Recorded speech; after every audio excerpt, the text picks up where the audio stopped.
अब हम बात करते हैं मूल क्रिया के बारे में। तो क्रिया प्रयोग के आधार पर कई प्रकार के होते हैं, जिसमें से 5वां नंबर पर होता है मूल क्रिया। तो आइए डिटेल से जानते हैं कि मूल क्रिया क्या होती है। मैं पूरा विस्तार से आपको मूल क्रिया के बारे में बता दूंगा, जिससे आपके अंदर कोई भी कन्फ्यूज़न नहीं रहेगी कि मूल क्रिया क्या होती है। तो सबसे पहले तो हम मूल क्रिया की परिभाषा देखते हैं। वह मूल शब्द जो एक ही धातु से बनी हो, मूल क्रिया कहलाती है। वह मूल शब्द जो एक ही धातु से बनी हो, मूल क्रिया कहलाती है। यहाँ पे ध्यान दीजिए, मूल शब्द।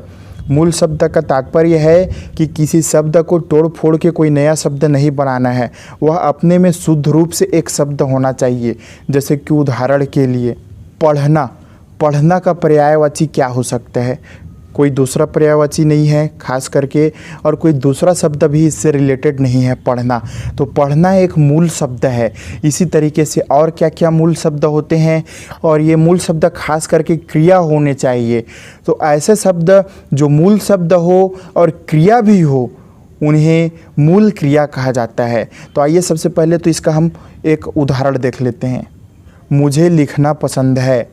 मुझे लिखना पसंद है, तो लिखना एक मूल शब्द है, इसलिए यह मूल क्रिया होगी।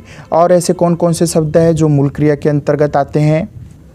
चलना, पढ़ना, लिखना, रोना, ये सभी शब्द मूल शब्द हैं, इसलिए यह मूल क्रिया के अंतर्गत आते हैं। तो अब यदि परीक्षा में आ जाए कि मूल क्रिया को पहचानिए, दे दे ऑब्जेक्टिव, दे दे उसमें 4 ऑब्जेक्टिव दे दें कि इनमें से एक ऑब्जेक्टिव को पहचानिए कि मूल क्रिया क्या है, और वहाँ पे तोड़ मरोड़ के कई शब्द दे दिए रहेंगे। जैसे कि दे दिया रहेगा गया, जाना।